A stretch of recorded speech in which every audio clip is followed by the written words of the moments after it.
Hello friends. तो आज की वीडियो में मैं आपको सिखाऊंगा कि स्कैल्प कैसे कर सकते हैं। और हमने निफ्टी फिफ्टी का चार्ट खोला है, जो कि मैं सिखाऊंगा कि हम छोटे से प्रॉफिट यानी स्मॉल प्रॉफिट बुक कैसे कर सकते हैं, क्योंकि हमारे पास बड़ी कैपिटल नहीं होती है जिससे हम ज़्यादा प्रॉफिट बुक कर सकें। इसलिए हम छोटी कैपिटल से छोटा प्रॉफिट बुक कर कर कैसे एग्जिट कर सकते हैं, आज मैं आपको वो स्ट्रेटीज और स्कैल्पिंग करने का नज़रिया बताऊँगा। देखो, आज हम सबसे पहले देखते हैं कि हमने मार्केट चार्ट खोला है निफ्टी फिफ्टी का। तो आप देखोगे कि यहाँ मार्केट ने एक गैप अप दिया था, बहुत सारा गैप अप देने के बाद मार्केट किस प्रकार रेंज में रहा। और देखो मार्केट ने क्या किया कि इसका प्रीवियस हाई का ऊपर दिया, यानी मार्केट यहाँ से ऊपर चला गया तो कई सारे लोगों ने यहाँ कॉल के लिए एंट्री ले ली, बट मार्केट वहाँ से ट्रैप करके देखो कितना सारा नीचे चला गया, यानी इन सब के स्टॉप लॉस हंटिंग हो गई। यानी मार्केट में हमें उल्टा सोचना है और उल्टा स्कैल्प करना है। तो आप यहाँ देखिए, ये तो एक टारगेट बन गया। अगर हमें स्कैल्प करना है तो हमारा छोटा सा स्कैल्प का था कि आज हमारा ये देखो यहाँ पे एक बिग वार बना था। बिग वार का क्या मतलब होता है कि जहाँ पर 3-4 कैंडल मार्केट लड़ने लगे, समझ रहे। यहाँ पर मार्केट पता है, आपने देखा होगा कि 3-4 जो कैंडल दिख रही हैं आपको, यानी एक ही साइड से बनी है, मतलब नीचे से ऊपर, ऊपर से नीचे, ऊपर से नीचे। और यहाँ पर अगर हम छोटी सी ट्रेंड लाइन बनाते हैं तो हमें यहाँ नज़र आता है कि भाई ट्रेंड लाइन पे मार्केट है। तो हमारा एक छोटा था यहाँ स्कैल्प बन सकता था, और आप देख रहे हैं इसे ही स्कैल्प बोलते हैं। और मार्केट के स्कैल्प से हम कितना यहाँ प्रॉफिट बन सकता था। देखो एक कैंडल तो आपको ये दिख रही हो कितनी बड़ी, ये बिग बार बना और उसके बाद ये बड़ी कैंडल बनी, और इसमें हम अपना एंट्री लेते और हाई पर क्लोज कर देते तो हमारा यहाँ पर अच्छा खासा प्रॉफिट बन जाता भाई। और जो है ना, हमें हमेशा सपोर्ट और रेजिस्टेंस पर ही स्कैल्प मारना चाहिए। स्कैल्पिंग का क्या नज़रिया होता है कि मार्केट जिस तरह जा रहा है, अगर मार्केट में मंदी है यानी मार्केट नीचे की तरफ फॉल कर रहा है तो हमें स्कैल्प नीचे की तरह घालना चाहिए, क्योंकि मूव ज़्यादातर नीचे मिलेंगे। क्योंकि जैसे मार्केट नीचे ही जा रहा है शुरू से, तो भाई नीचे के लिए तो मूव मिलेगा। और मार्केट डाउन अप ट्रेंड में है तो अप ट्रेंड में मूव मिलेगा। अब आप देखो यहाँ पर एक और स्कैल्प बनते हैं छोटे छोटे। जैसे आप देखोगे कि मैंने क्या बताया भाई, ट्रेंड लाइन पर बनते हैं, trend line break up break down पर। आप देखोगे कि यहाँ पर एक ट्रेंड लाइन बनी, ठीक है, छोटे से स्मॉल के साथ, ठीक है। यहाँ पर ऊपर वाली भी और नीचे वाले भी। अब अगर देखते तो हम नीचे की ओर स्कैल्प घालते तो हमारा ए हो जाता है स्टॉप लॉस यहाँ तक का, और नीचे घालना था हमारा टारगेट। क्योंकि आप देखोगे कि मार्केट ऊपर से गिर रहा है तो ऊपर की जो क्लोजिंग है ना नीचे की ओर आ रही है, यानी जो बेक है ना, बेक यानी लंबी लंबी जो आपको लाठी दिख रही है, ये हमेशा नीचे की ओर लंबी लंबी, यानी ऊपर से नीचे की ओर दब रही है, यानी ऊपर से जो सेलर्स हैं वो मार्केट को नीचे की ओर ले जा रहे हैं।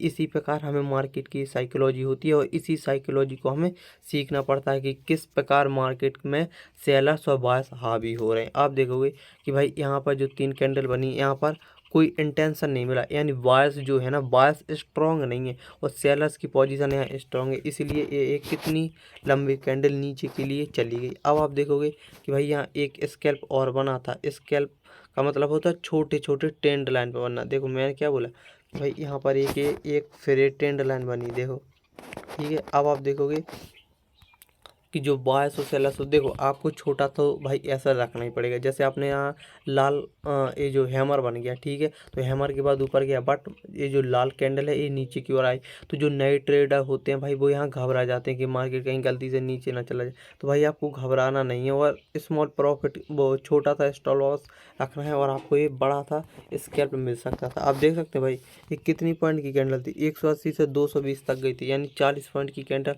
आपको ऐसे ही मिल चुकी थी और आपका कम से कम अच्छा प्रॉफिट निकल जाता है यहाँ पर। तो अब देखो कि हम यहाँ पर एक अपना इंडिकेटर यूज करते हैं जो कि हमें बताता है। देखो सबसे पहले हम इंडिकेटर में जाते हैं और यहाँ पर EMA सर्च कर लेते हैं, इसे बोलते हैं मूविंग एंगल। तो आप देखोगे भाई मूविंग एंगल किस प्रकार काम करता है, ये मैं आपको अभी सिखाता हूँ। देखो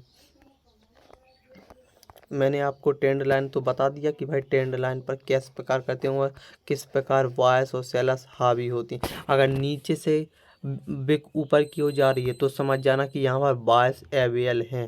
देखो आप देखोगे कि नीचे से कैंडल जा रही है ना ऊपर, देखो नीचे की ओर, नीचे से ऊपर की ओर, ऊपर की ओर, यानी नीचे के जो बायर्स हैं वो मार्केट को ऊपर ले जा रहे हैं, और ऊपर से कैंडल जो नीचे की ओर दबती है वहाँ पर समझ जाना सेलर्स मार्केट को नीचे ला रहे हैं। तो उन्हीं की साइकोलॉजी हमें सीखना है और उन्हीं पर हमारा स्कैल्प घालते हैं। अगर आप देखोगे कि भाई नीचे से मार्केट के लिए ऊपर जा रही है यहाँ पे कैंडल, आप देखोगे कि यहाँ 4-5 कैंडल ऊपर ही ऊपर गई, तो यहाँ पर हमारा भाई ये अच्छा सा स्कैल्प घल सकता था। देख लीजिए आप भी कैसे। अब मैंने आपसे बोला कि देखो नीचे से ऊपर कैंडल जा रही और इन्हें ही अपन बोलते हैं ट्रेंड लाइन, हमने ये बनाई है, ठीक है। तो यहाँ से हमारा एक अच्छा स्कैल्प घल सकता था, ठीक है। अब आप देखोगे कि भाई हमें EMA जो क्रॉस मैंने लगाया है उसका उपयोग किस प्रकार करते हैं। देखो मार्केट एक प्रकार तो साइडवेज है। अगर आप देखोगे कि जो मार्केट है ना, अगर भाई EMA पर रिजेक्शन ले, आप देखोगे कि भाई ये रिजेक्शन लिया इसने तो ये नीचे आ गया, फिर इसने रिजेक्शन लिया तो मार्केट नीचे आ गया। आपको EMA पर स्कैल्प करना है। अगर EMA इस पर सपोर्ट ले रहा है, ये जो कैंडल है ना EMA पर सपोर्ट लेगी, तो यहाँ से आपको कॉल के लिए एंट्री बनानी है, और रिजेक्शन कर रही है यानी नीचे की ओर, तो आपको डाउन साइड के लिए बनानी है। और आपको इंडिकेटर जो होते हैं इंडिकेटर भी यूज करना आना चाहिए। तो इंडिकेटर मैं आपको एक अच्छा बता रहा हूँ, उसका नाम है RSI। RSI इंडिकेटर क्या है जो मैं आपको आज बहुत अभी अच्छे से बता दूंगा। देखो आप लिख लीजिए, RSI जब 30 पर हो ना तो आपको बाइंग करनी है, यानी आपको खरीदना है, ठीक है, खरीदना है। यानी क्योंकि मार्केट नीचे आ जाता है तो RSI बहुत नीचे आ जाता है, आपको दिख रहा होगा।